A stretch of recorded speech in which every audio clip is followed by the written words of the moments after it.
और ये बहुत बच्चे को खाना पीना नहीं दे पा रहे हम लोग 3 टाइम से 2 टाइम करने वाले हैं खाना। कोयले पर बनाने में क्या दिक्कत आ रही? कोयला आसानी से नहीं मिल रहा है या उसको बनाने में कुछ परेशानी हो रही है? 99% उम्मीद है कि नहीं मिलेगा, 1% चांस है और हम लोगों के पास अभी स्टॉक 0 है। पैनिक हो रहा था, कहाँ मिल रहा है, क्यों नहीं दिवा दे रहे? इतना उनको भीड़ नहीं दिखाई दे रही है क्या? सब जगह पर लाइन लगे हुए, सब हरास्ट हो रहे हैं, पूरा दिक्कत में पाया जा रहा है। सिलेंडर अब बोले कि ओटीपी सिस्टम ही खत्म कर दिए हैं। जो हॉस्टल है उसमें से लगभग कितने % बच्चे अभी तक घर चले गए? स्टाफ लोग तो बहुत ज्यादा परेशान है, लैंड ओनर को भी दिक्कत हो रही है क्योंकि उनका कोयला के धुआं से बिल्डिंग काला होगा। तो दूसरा स्टाफ लोग भी परेशान है, स्टाफ लोग को आदत नहीं है इससे। एक अगर हॉस्टल है आपका, कितनी कैपेसिटी में और कितना सिलेंडर एक दिन में खर्च हो जाता है? नमस्कार, स्वराज पोस्ट देख रहे हैं आप। मेरा नाम है निकेत पाठक। पूरे पटना में और पूरे देश में इस बात की चर्चा हो रही है कि क्या एलपीजी गैस की किल्लत हो गई है। जगह जगह लाइन देखने के लिए मिल रही है, लेकिन सबसे बड़ी बात पटना के लिए ये है कि पटना में रहते हैं बहुत सारे बच्चे, बाहर से आते हैं पढ़ने के लिए, यहाँ के हॉस्टल में रहते हैं और हॉस्टल में भी अब खाना बनाने के लिए एलपीजी गैस नहीं है।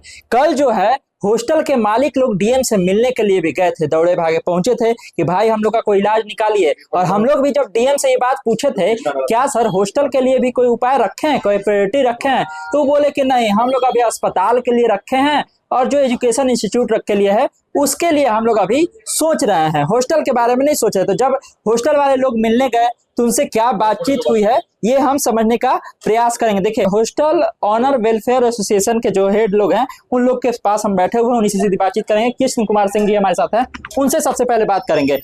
आप लोगों को दिक्कत हो रही है गैस की? जी नमस्ते, बहुत सारी दिक्कत हो रही है, बहुत बच्चे को खाना पीना नहीं दे पा रहे हम लोग 3 टाइम से 2 टाइम करने वाले हैं खाना और बहुत दिक्कत से जैसे तैसे करके खाना बना रहे हैं। इसके लिए कल हम लोग डीएम के पास गए थे।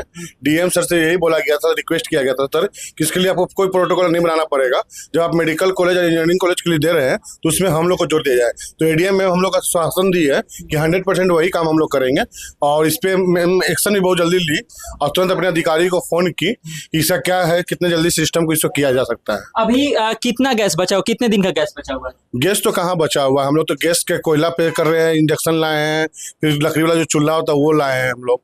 तो क्या बच्चे छोड़ करके भी जा रहे हैं इस कारण से? बहुत बच्चे जा रहे हैं छोड़ के, कम से कम पटने में और क्या एजुकेशन के अलावा कुछ नहीं। 6 लाख बच्चे आते हैं यहाँ पर और 6 लाख बच्चे में से 2 लाख बच्चे तो अधिकतर वापस चल गए हैं। कितने हॉस्टल होंगे सर पूरे पटना में, अगर इस तरह से देखा जाए जिसमें बच्चे रह के पढ़ाई करते हैं? टोटल पटना में 6 लाख से ऊपर बच्चे हैं। 6 लाख से ऊपर बच्चे, और हॉस्टल कम से कम 5,000 से ऊपर है। वाह, और सभी की स्थिति यही है। और हॉस्टल मान लीजिए 5,000 है तो बच्चे लोग प्राइवेट मकान भी लेकर रहते हैं, लॉज भी रहते हैं, बहुत सारी जगह पे रहते हैं, इसलिए दिक्कत तो बच्चे लोग को सभी को आ रही है। हम लोग लेकिन हॉस्टल स्टेशन में तो खाना की तरफ से खाना खिला रहे 400 बच्चे को, उसको हम लोग बंद नहीं किए अभी तक। जैसे कहा गया कोई आवेदन दीजिए। हाँ, आवेदन दीजिए। आवेदन हम लोग कल दे के भी आए हैं सभी लोग और मैम एक्शन भी ली है, बोलिए कि बहुत जल्दी सूचना दिया जाएगा आपको। इसको लेकर के सूचना दी जाएगी और आप लोग को सिलेंडर मिल सकता है। हाँ। कि आपको जो मेडिकल कॉलेज के साथ में कंबाइंड किया जा सकता है। तो कोयले पर बनाने में क्या दिक्कत आ रही? कोयला आसानी से नहीं मिल रहा है या उसको बनाने में कुछ परेशानी हो रही है? बिहार सरकार का इसका भी गाइडलाइन एक गलत है कि कोयला नहीं चला सकते और फिर मकान मालिक लोग भी मना कर रहे हैं, थोड़ा सा धुआं भी होते हैं, उससे दिक्कत भी थोड़ा सा आ रही है उससे। धुआं होता है, मकान मालिक मना करते हैं। मकान मालिक मना करते हैं, फिर बिहार सरकार भी मना किए हुए हैं। लेकिन कल मैम के जब ये बात बताए हम मैम से, मैम कोयला पे बनाने में ये दिक्कत है, तो मैम बोली कि कोई दिक्कत नहीं, आप बनाइए। और मकान कल जब डीएम साहब प्रेस कॉन्फ्रेंस कर रहे थे तो वो बोले कि कहीं कोई किल्लत है ही नहीं है, लोग पैनिक हो रहा है। तो पैनिक हो रहा था, कहाँ मिल रहा है, क्यों नहीं दिवा दे रहे? इतना उनको भीड़ नहीं दिखाई दे रही है क्या? सब जगह पर लाइन लगे हुए, सब हरास्ट हो रहे हैं, पूरा दिक्कत में पाया जा रहा है।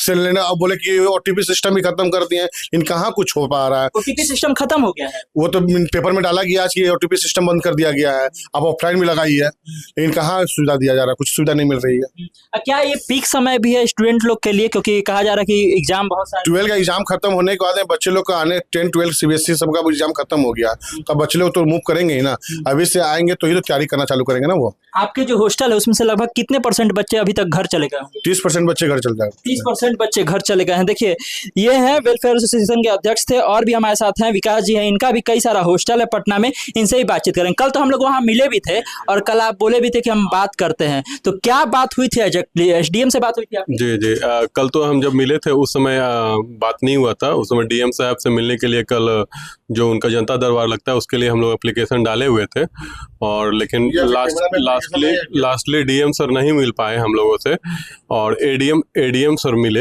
और एडीएम सर ने एक एप्लीकेशन उधर से एक नोटिस दिया हम लोगों को, तो छोटा सा, जिसमें ये बोला गया कि अभी हम लोग जो इंजीनियरिंग कॉलेज, जो भी मेडिकल, जैसे उन लोगों का दो था ना, कल आप लोगों के पीसी में भी बोले थे कि एक मेडिकल का, दूसरा एजुकेशनल इंस्टीट्यूशन का, तो हम लोग ने यही बोला कि हम लोग का भी तो एजुकेशनल इंस्टीट्यूशन का पार्ट है हॉस्टल, तो आपसे अनुरोध यही है कि हॉस्टल को भी दिया जाए। तो फिर उन्होंने बोला कि 2 एप्लीकेशन बोले हैं देने के लिए, वो हम लोग मंडे को ही दे पाएंगे क्योंकि आज सैटरडे था, कल संडे है, तो वो दे करके फिर आपका मंडे को कर देने के बाद उम्मीद है कि मिलेगा। अभी भी उम्मीद है, 99% उम्मीद है कि नहीं मिलेगा, 1% चांस है, और हम लोगों के पास अभी स्टॉक 0 है। तो इसीलिए गवर्नमेंट से और या फिर जो भी ये बताइए कि अभी कैसे चल रहा है खाना का मेन्यू घटाया है, आप लोग क्या किए हैं? हम लोग मेन्यू को तो घटाए नहीं, ऑल्टर किए हैं मेन्यू को। जैसे जो भी ज्यादा तेल मसाला वाला जो आइटम है, जिसमें ज्यादा टाइम गैस कंजम्पशन है, वो तो उस चीजों पर हम लोग कुक को स्पेशल इंस्ट्रक्शन दिए हुए हैं कि उस तरीके की चीजों को ना बनाएं जिसमें गैस का कंजम्पशन कम हो, उस चीज़ों को बनाएं। तो गैस तो है ही नहीं, कोयला पे बनता है। आज भी जैसे हम लोग के यहाँ मात्र खिचड़ी चोखा ही बना था, उसमें भी इशू आ गया क्योंकि हम लोग चूल्हा पे बना रहे हैं, तो खिचड़ी का पानी जब निकला तो फिर वो चूल्हा बुझ गया, फिर खिचड़ी देने में लेट हो गया, स्टूडेंट तक पहुंचने में 2 बज गया। बहुत सारे कॉल भी आए, बहुत सारे बच्चे बोले कि ऐसा सर्विस रहेगा तो छोड़ के चले जाएंगे। हम लोग समझाए अपने एंगल से कि भैया अभी हम लोग नया कोयला पर गए हैं, स्टाफ लोग भी नए हैं, स्टाफ लोग तो बहुत ज़्यादा परेशान है, लैंड ओनर को भी दिक्कत हो रही है क्योंकि उनका कोयला के धुआं से बिल्डिंग काला होगा, दूसरा स्टाफ लोग भी परेशान है, स्टाफ लोग को आदत नहीं है इससे।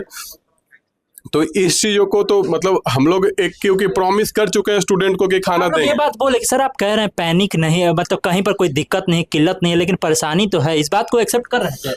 देखिए ये बात जो आप बोल रहे हैं एग्जैक्टली ये तो नहीं बोल पाए, लेकिन अभी मेरे दिमाग में ये आता है कि जब सर ने बोला कि कमी नहीं है, तो कमी नहीं है तो फिर प्रायोरिटी का बात कहाँ से आ गया कि जब आप एजुकेशनल इंस्टीट्यूशन को फर्स्ट प्रायोरिटी दे रहे हैं, आप मेडिकल को प्रायोरिटी दे रहे हैं, तो प्रायोरिटी का तो बात तभी आता है ना जब कमी होता है। जब कमी नहीं है तो अनलिमिटेड है, पैसा दो और लो, कोई भी खाने का सामान तो नहीं है ना उसको ब्लैक कर ले, गैस है, यूज करने वाला कंज्यूमेबल आइटम है, इसको कोई ज्यादा स्टॉक भी नहीं कर सकता है, कस्टमर तो ज्यादा स्टॉक नहीं कर सकता, तो कहीं ना कहीं तो कमी तो है सर, इसको तो माने ना माने मानना तो पड़ेगा।